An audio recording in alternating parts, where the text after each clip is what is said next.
In September 1943, at a railway station in Canada, a German commander named U-boat unexpectedly appeared. He carefully stepped off the train, walking confidently and calmly, as if he knew what awaited him.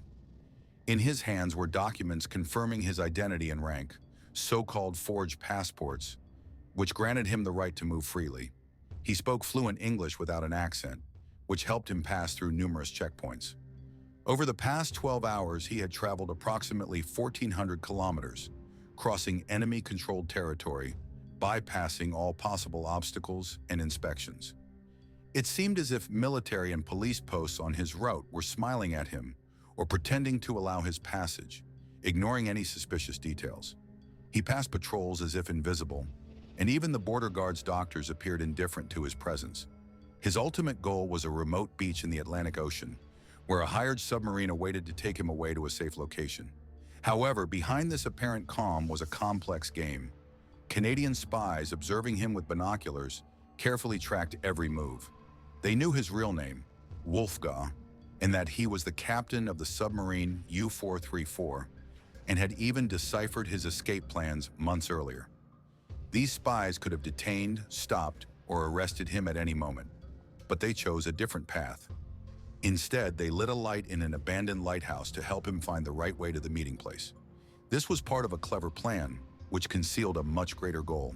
They intended to capture an entire German submarine, intact and undamaged, in Canadian waters. At that time, in 1943, a new hunter appeared in the North Atlantic, an underwater vessel that was to become a formidable weapon in the struggle for dominance in these cold waters. From German shipyards emerged a new type of submarine, the U-99, a powerful and formidable Type 7 vessel. It was over 66 meters long, longer than two modern civilian passenger airplanes. The submarine weighed more than 753 tons and could reach the speeds of nearly 18 knots on the surface and about 8 knots submerged, which was remarkably fast for a submarine of that era. U-99's armament included 5 torpedo tubes and a powerful deck gun, and its diving depth reached 220 meters, allowing it to stealthily penetrate the most inaccessible and deep parts of the ocean. The commander of this submarine, Lieutenant Captain Otto Krechmer, became a true legend during the U-boat War. He rose from commanding cruisers to becoming a master of submarine warfare. His special tactic, one torpedo and one ship, he mastered back on U-23 and U-99, earning the nickname Silent Automaton. This approach was based on silent and sudden attacks, when the submarine, moving on electric motors, would stealthily slip through convoys without using radio or light signals to reveal its position.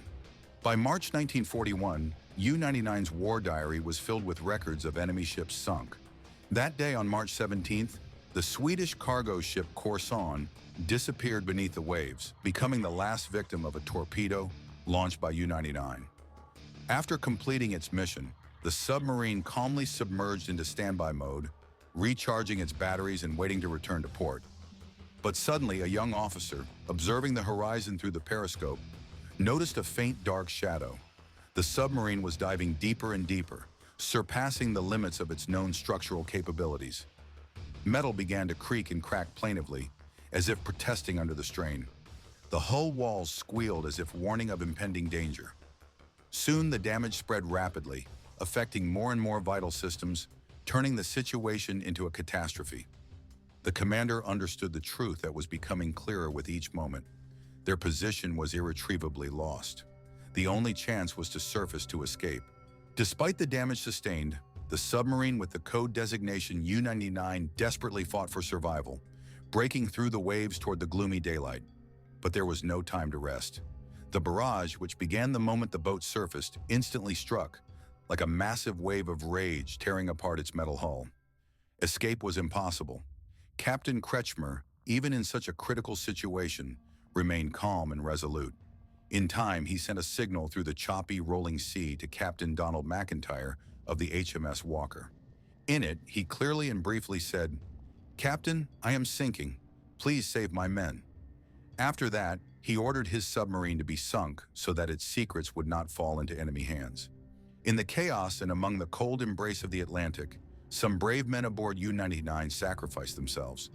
Among them was an engineer who, with incredible self-sacrifice, re-entered the flooded vessel to accelerate its sinking and prevent the enemy from obtaining vital information. But Captain Krechmer, despite the bitter cold, personally helped many of his comrades to escape the water, providing aid and helping them cling to the rescue nets stretched out by British ships toward the sinking boat. As the ice and cold gradually gained the upper hand, one of the English sailors, decisive and fearless, descended into the water and pulled Captain Otto from its icy grip. That is how this brave man was called, for his silence and stoic endurance. On the wrecked ships, he was greeted as a hero. 40 crew members from U-99 were rescued and taken aboard British ships, becoming prisoners of war. In recognition of their bravery, Captain McIntyre kept the binoculars that belonged to Captain Otto as a symbol of his victory and success. This heavy defeat for the German fleet caused a wave of anxiety and concern within the submarine command. Prominent and respected commanders such as Joachim Schepke and Gunnar were captured, serving as a warning sign to the entire German naval elite.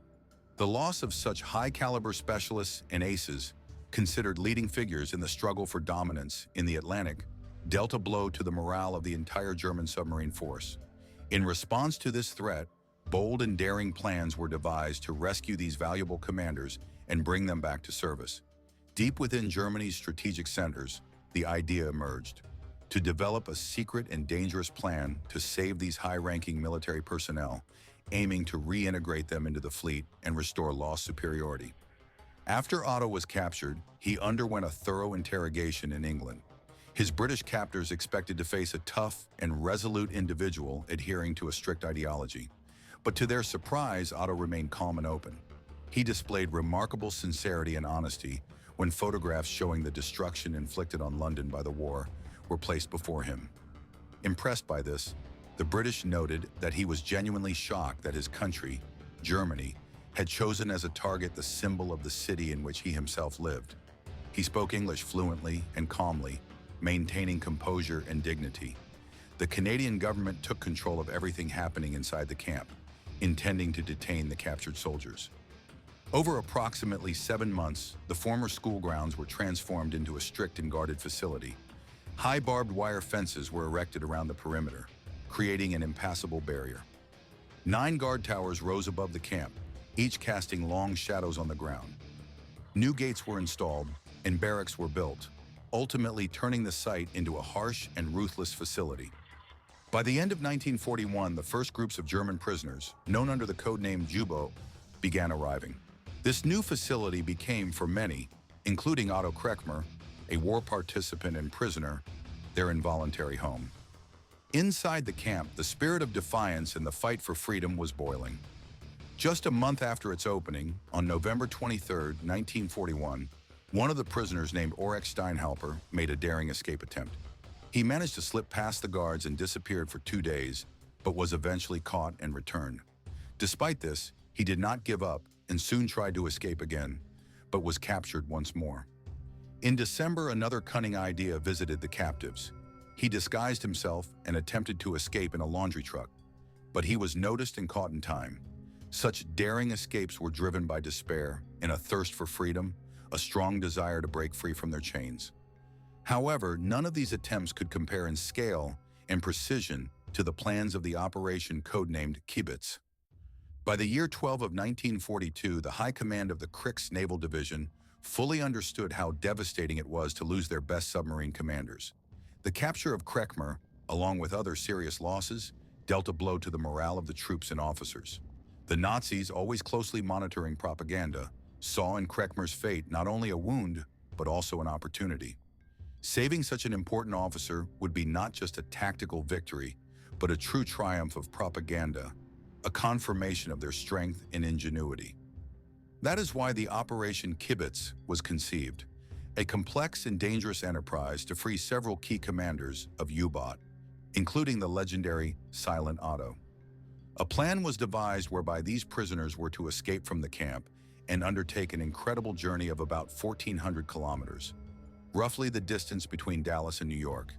Their final destination was an island called Pont Maisonette, located on the coast of Chateau Bay in northern New Brunswick, eastern Canada. There, in the darkness of night, German prisoners would await them, becoming a beacon of freedom amid the vast waters of the enemy.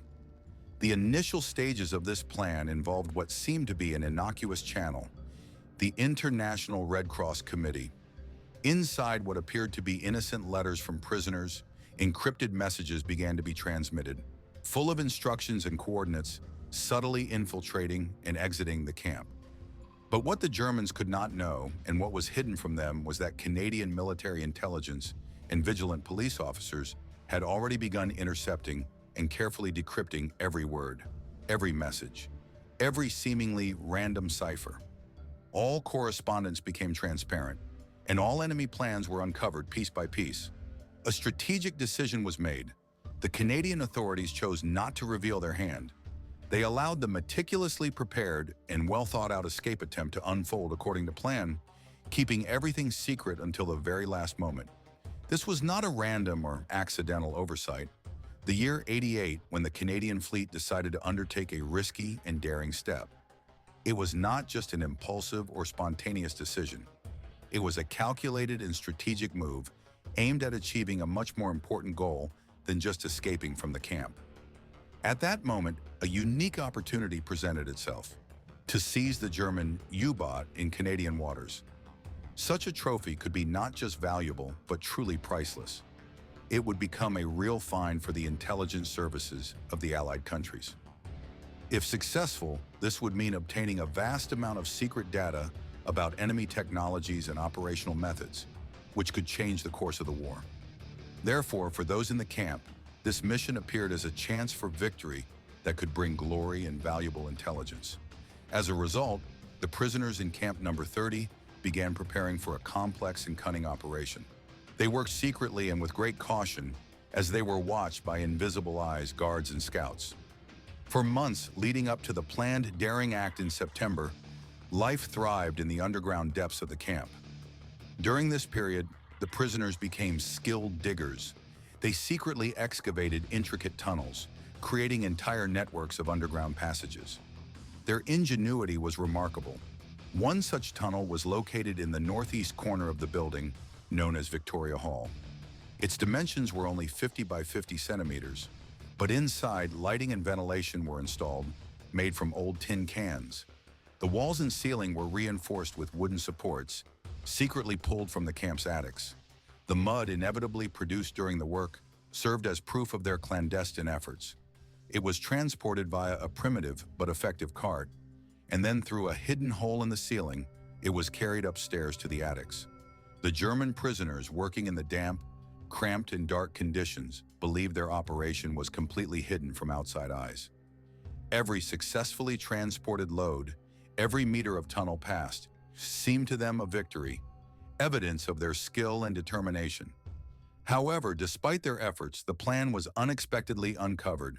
The carts with soil being transported to the attics became too heavy, and one part of the ceiling creaked and partially collapsed. This became clear evidence of the tunnel's existence, which could not be ignored. The guards, noticing the destruction, could no longer pretend that nothing was happening. When September arrived, the prisoners believed their moment had come. Their plan was about to succeed, but behind barbed wire on the other side of the fence, Canadian authorities, upon learning of the uncovered tunnels, took action. They tightened security and prepared for the final dismantling of their scheme. At the most critical moment, as the prisoners finished their last preparations and were about to carry out their daring plan, officers of the Royal Canadian Mounted Police, known as the Mounties, entered the camp. Accompanied by military guards, they immediately began arresting the criminals. Those caught in the act of executing their plans saw their dreams of freedom shattered in an instant. The tunnels they had so long and carefully dug, the result of their tense work and risk, everything was destroyed. Explosives and powerful machinery destroyed hidden passages that had been frozen beneath a flow of earth and broken planks. Their underground world, a symbol of resistance and daring, vanished in an instant, and all their hopes and dreams were buried under tons of soil and stones.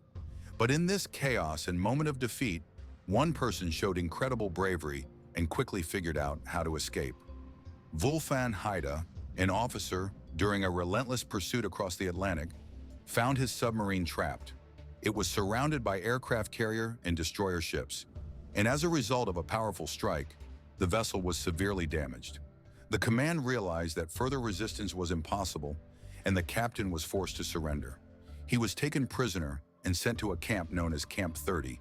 There, brutal repressions began, and the surrounding environment grew increasingly harsh and dangerous.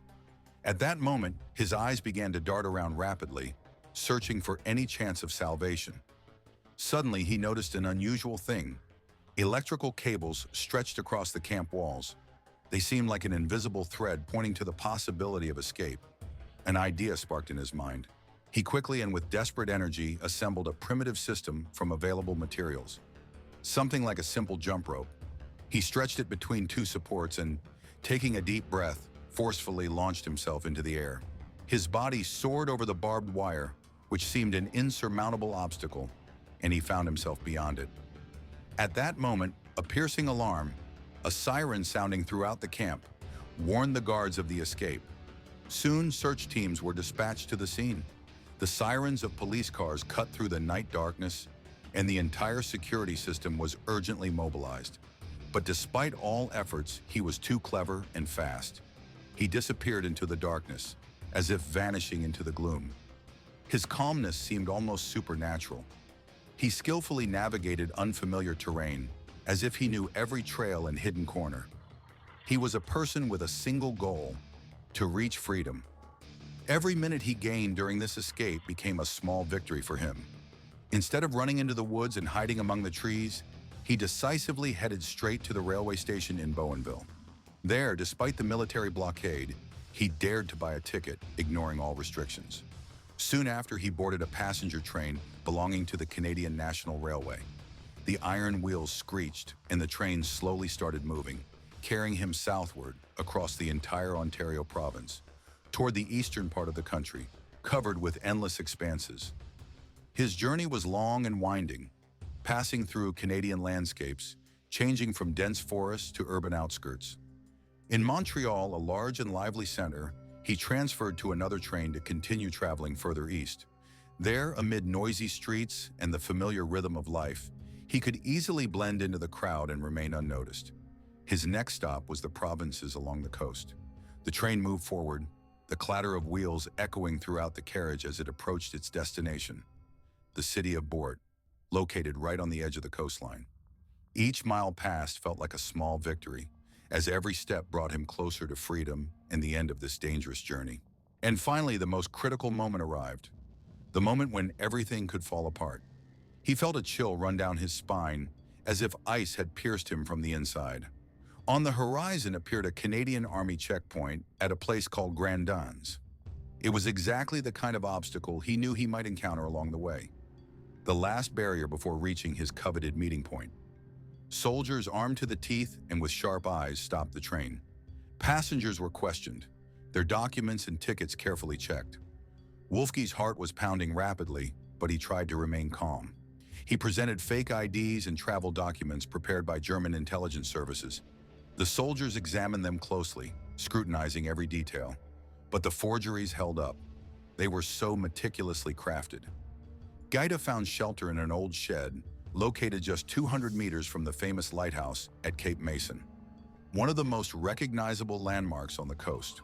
When deep darkness fell, completely enveloping the shoreline and making everything around almost invisible, Gaida turned on his signal lamp with a blue light. He sent a prearranged signal twice into the vast, raging waters, hoping for a response. He strained his eyes, staring intently at the dark horizon line, hoping to see a flash of fire or any sign that his comrades were already there. But the bay remained silent, as if it had absorbed all the darkness, and he received no reply. A cold fear began to take hold in his soul. Was his only hope, the robot he called so, and which was supposed to be his salvation, not even dispatched? Meanwhile, underwater, precisely on schedule, the German submarine U-boat 536 had already arrived, commanded by Lieutenant Captain Ralph Schenberg. This underwater giant was massive and powerful. A Type 9, a marine leviathan designed for long voyages and high endurance. It was a vessel capable of confidently slicing through the waves at 10 knots, covering over 14,000 nautical miles in a single trip, enough for several crossings of the Atlantic. This allowed it to roam the vast expanses of the ocean for extended periods, stalking targets. When submerged, it could stay underwater for up to 63 nautical miles, moving at 4 knots, which was ideal for maneuvering and evading enemies. Its mission was clear: to capture new commanders valued for their bravery and skill. Schenberg received orders to meet precisely at this location to seize the fugitives hiding from Allied pursuit. He had been waiting in the center of the bay for a full 2.5 tense days, showing not the slightest sign of uncertainty. The lighthouse on Cape Mason was clearly visible, its steady, reliable flash illuminating the water and serving as a beacon for all who knew where to look. That night, visibility was impeccable. A clear sky, calm waters, and no clouds. Schenberg brought U-536 to the surface to ventilate the ship and allow it to quietly and silently sail along the coast using electric motors. Everything seemed quiet and calm, with no indication of any trouble. But few knew that he was about to meet a very important group, an armed force prepared for interception. On the shore, near the lighthouse, a portable radar had been secretly installed, continuously and silently scanning the waters, waiting for the appearance of a German ship. Nearby, hidden in the shadows, was a powerful Canadian group of 10 ships, blocking the entrance to the bay. At the center of this group was the destroyer HMCS Rimouski, a small but highly significant vessel, part of the Flower class, with a displacement of about 925 long tons and a length of just over 200 feet. It could reach speeds of up to 16 knots and had a range of 3,500 nautical miles. Its armament included a single 4-inch gun and 40 depth charges, making it an excellent convoy protection vessel. For this dangerous mission, the ship was equipped with an experimental camouflage system, an unusual diffuse lighting that made it nearly invisible at night, creating the illusion of an invisible shadow blending into the darkness. The pilots and crew, concealed in the shadows, remained alert.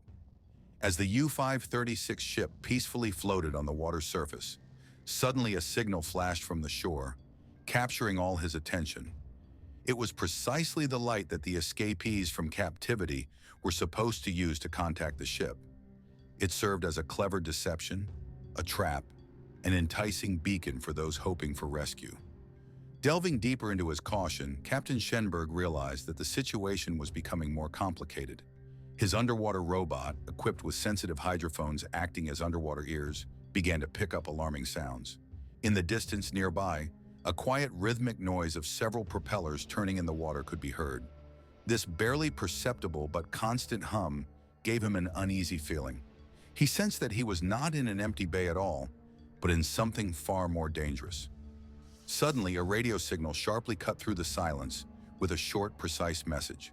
It read, "Come, search." This was a German phrase, an invitation that could only mean one thing: to someone waiting for him. U-536's radio station recorded this message, but it was not repeated.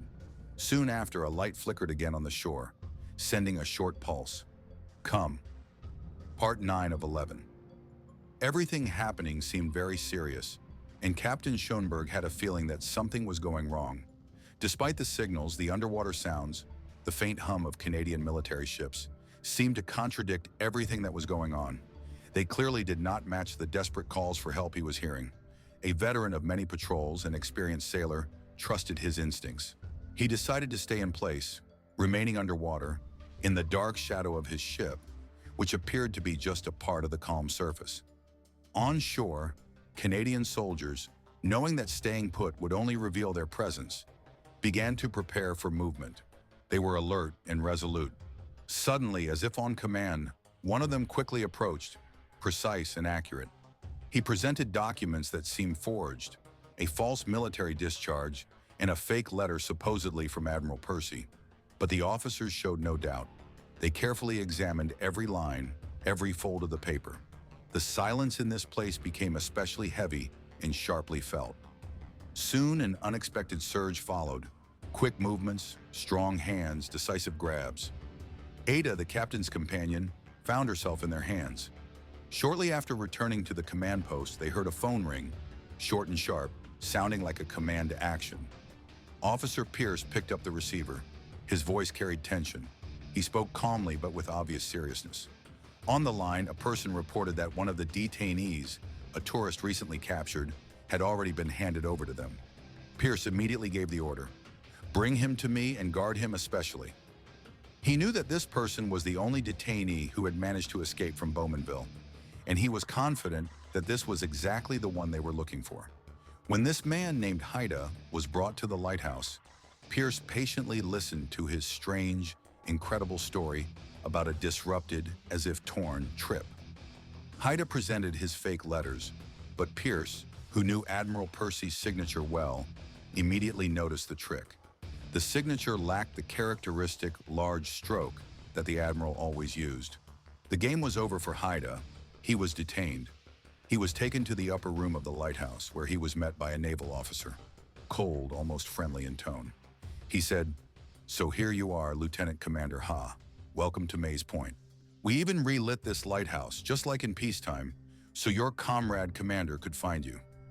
At that moment, as the skies over the bay were illuminated by the mesmerizing play of the northern lights, known as the Aurora Borealis or Northern Lights, there was an almost magical and mysterious feeling in the air.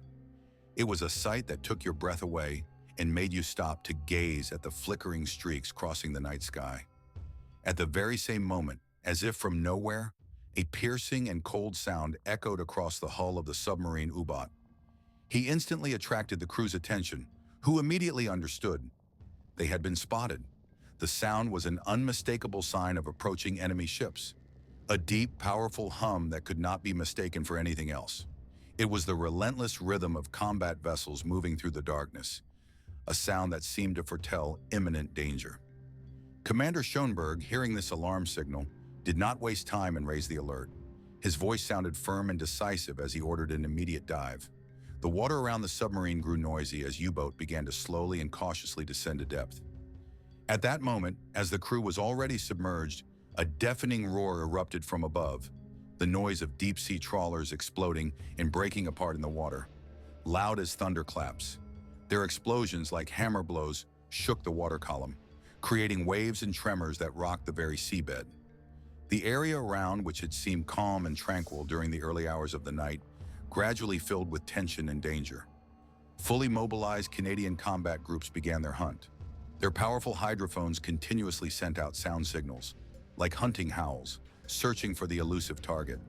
They listened intently to every rustle, every movement, trying to detect the slipping submarine. The powerful sound pulses emitted by their equipment spread across the bay, piercing the water and creating an impression that nature itself was trembling from their might. Throughout the night, these searches continued tirelessly. Despite the intensity and persistence of the pursuit, survival was extremely difficult. The entire night was spent trying to locate and destroy U-boat, but each time the Canadian and British ships were slightly too late or slightly too weak. They could not precisely determine the location of the submarine, which, thanks to the skill of its crew and perhaps a bit of luck, continued to evade their traps. By dawn on September 27, 1943, the Kara Bay appeared unusually quiet and serene. There was no trace of the missing submarine. The entire area seemed calm and peaceful, as if nothing had happened, as if the danger had passed. Not a single sign of U-boat presence was found. Despite the tense and relentless hunt, the U-boat, thanks to the captain's skill and perhaps a bit of luck, managed to avoid the trap and slip away from the enemy's grasp. After 2 days of intense maneuvering, full of dangerous turns and covert movements, Schoenberg, guided by his knowledge and intuition, managed to lead his submarine out of the enclosed bay. He passed by enemy ships that, despite all efforts, could not detect him. As soon as U-boat was beyond the enemy's reach, a signal was sent back to Germany. It contained only 2 words, brief and poignant, a simple and bitter acknowledgement of failure. This brief message, Kibitz 5 Kibitz Predan, became a testament that the operation, which had been worked on for many years, was completely thwarted. This outcome was a severe blow to those who,